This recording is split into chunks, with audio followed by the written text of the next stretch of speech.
Here's what happened, guys. Last week, a big and clear statement was made on behalf of the American people. Our privacy is not for sale. A new bill was introduced called the Surveillance Accountability Act, and the hard truth that small business owners and all Americans should know is that our government spies on us.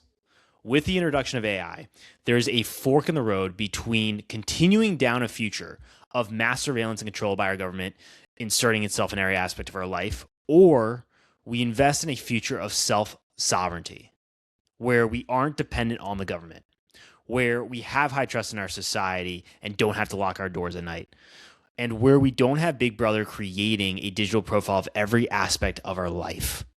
This movement is about sovereignty versus mass surveillance. This movement is about free markets versus unnecessary red tape.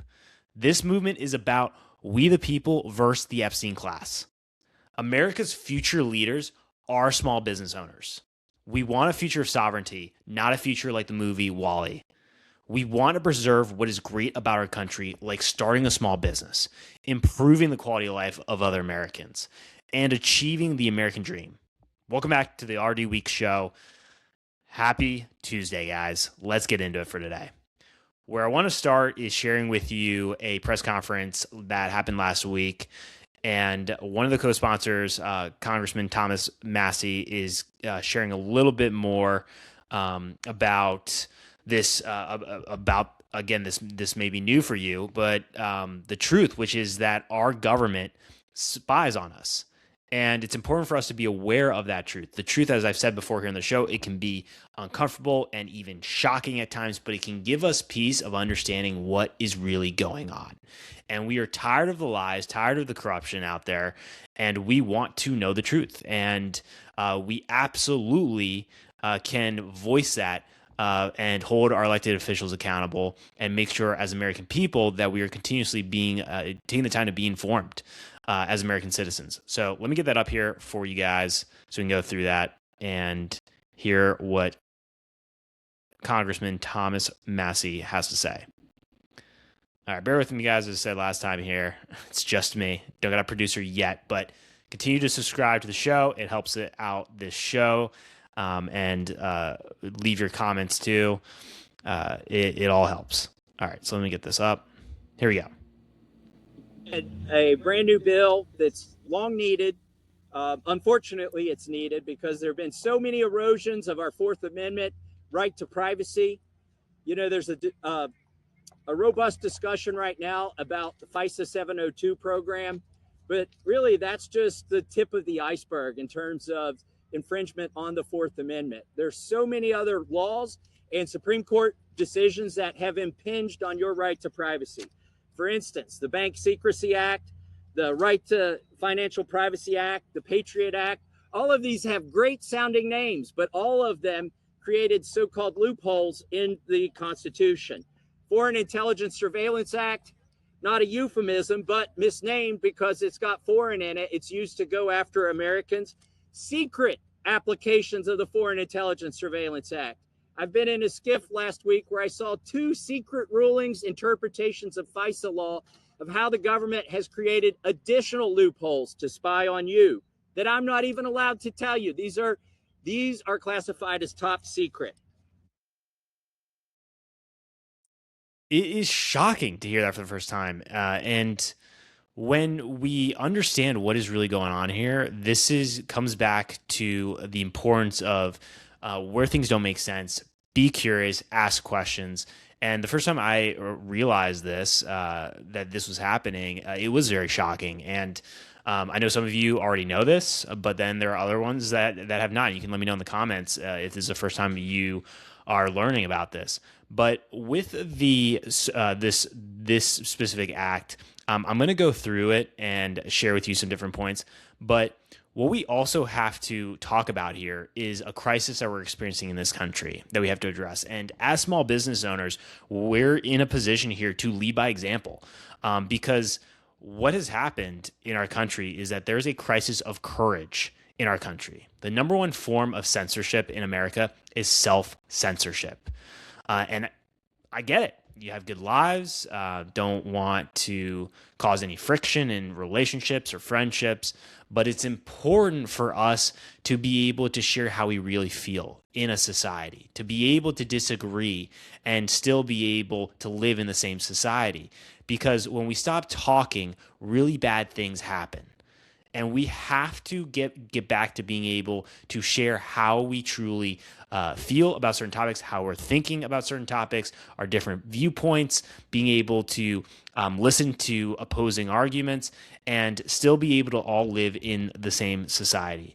And to be able to voice when there are things we don't agree with and be able to voice that to our elected officials. And when it comes to this act, when it comes to this one, it's important to share that with your elected officials about this Surveillance Accountability Act.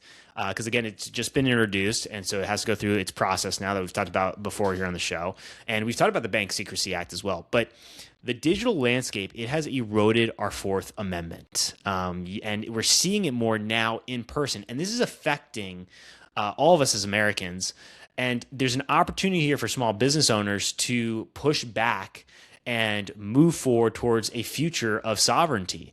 And when we see cameras like flock cameras or scarecrow cameras, or even when I'm going, when I walked around in Charleston, and I walked by 3 buildings, I could count around 30 cameras in this like shopping center. It looks like we're participating in this mass surveillance in the name of security, but it comes back to what we talked about yesterday, which is at what cost. And there's an opportunity here with marketing for small businesses to be able to say, hey, we're not gonna, these are camera-free zones because we care about your privacy. Privacy is being talked about, and it's getting louder and louder with the introduction of AI. And as small business owners, we can actually absolutely lead the way towards a better future, a future of sovereignty where we are preserving the Fourth Amendment, our privacy. And it's important to remember what that is. So let me get that up here so you guys can read what the Fourth Amendment is. And it's important to ask yourself, and we got to ask ourselves, when was the last time we went through the Constitution and actually understood or read the Bill of Rights? So let me get that up here for you guys. So go through this here. Here's the Fourth Amendment. The right of the people to secure their persons, houses, papers, and effects against unreasonable search and seizures shall not be violated. No warrants shall issue but upon probable cause supported by oath or affirmation, and particularly describing the place to be searched and the persons or things to be seized. So we're going to get into this act here soon. I'm going to get it up so I can share that with you. But again, we got to keep asking ourselves, what do we want to shape the future? How do we want to shape the future moving forward? Each American has the opportunity here to provide their input. And as small business owners, I do believe America's future leaders are small business owners. And there's an opportunity here to ask ourselves, how do we want to shape the future? We don't just have to adapt to what we're being told for the future.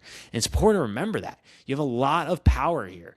There are over 36 million small businesses out there, and that is a powerful voice, and that can make a powerful impact on our communities.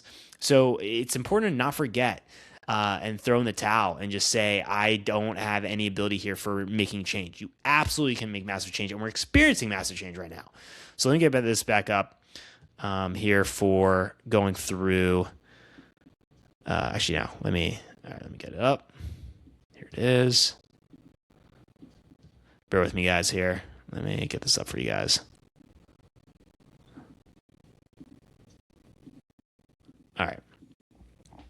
So there's a few sections I want to highlight here in this that's important to know that this is out here. So here we go.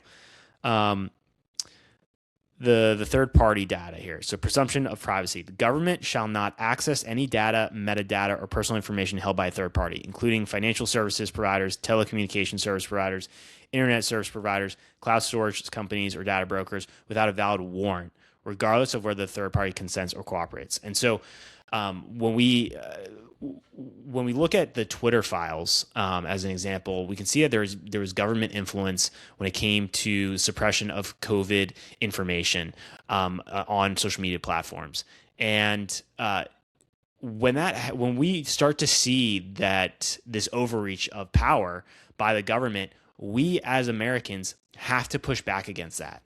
And we have to hold the government accountable. And we've got to figure out more and more ways to shrink the government. And when it comes to our specific industries, over across 1,000 industries, when it comes to the federal government, where is there unnecessary regulations? Where is there unnecessary red tape?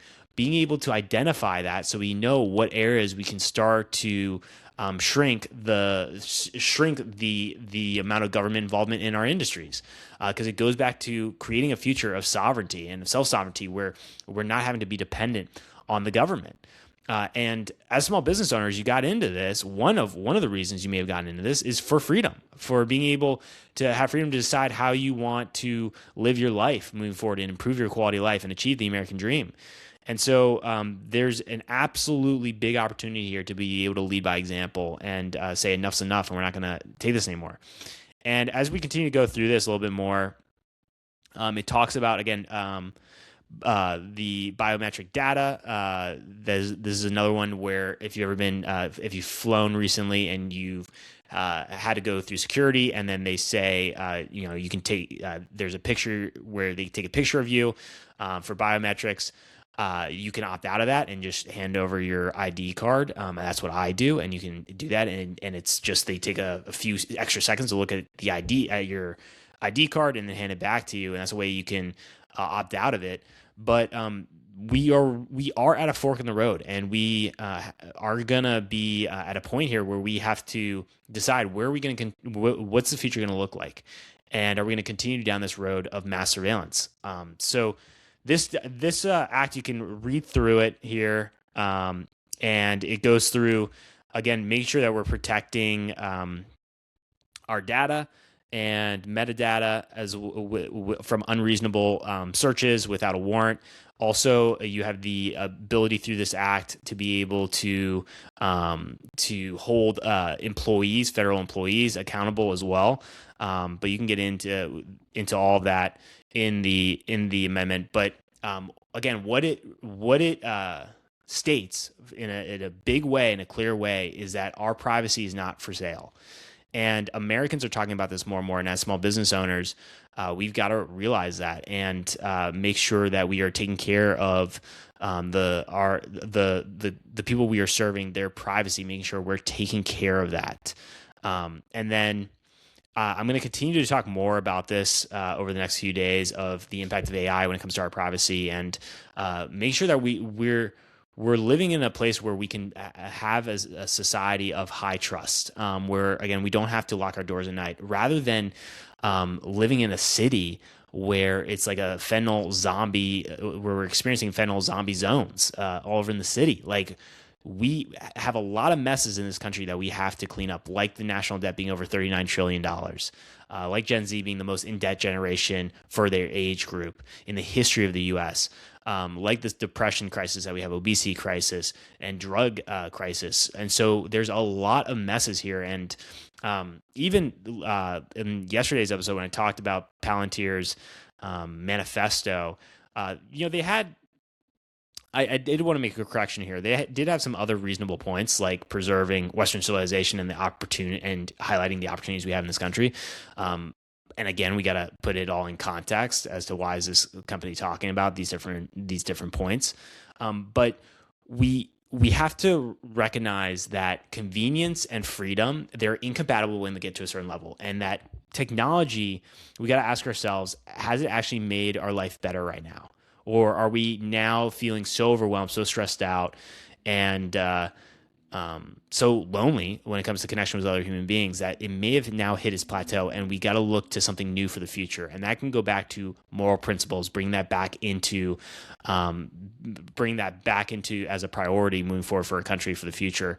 We're bringing back discipline, and we're bringing back self-control, practical wisdom, because I don't want to have a country where we are moving towards China's panopticon, which is this mass surveillance country. I don't want that for us, but we have a lot of work ahead of us to make sure that we shift that more towards a future that we can build on a society of high trust and of telling the truth. And it goes back to what we do each and every day as small business owners, how we lead by example for our communities, and then how we continue to hold our elected officials accountable and voice our concerns, and then make sure we share what we see as making progress towards a future of sovereignty and being able to make sure that we continue to talk about that. So more to come about this. If you are a small business owner who wants to connect with other small business owners in person, then you can join us for A Future Fest that's happening in Charleston, South Carolina, 14th to 15th, 2027. And this is where you can register at afuturefest.com. Excited. The plan is to have over 300 small business owners across industries, across the country come together to shape the future. And it goes back to you have the ability to shape the future. And being able to be in a place where you're seeing the patterns that are going to be moving forward into the future, being able to make it easier to predict what to expect going into the future, that can create more stability, not only in the business, but then for your overall life moving forward. And I'm excited for that event. And then I'll see you guys tomorrow.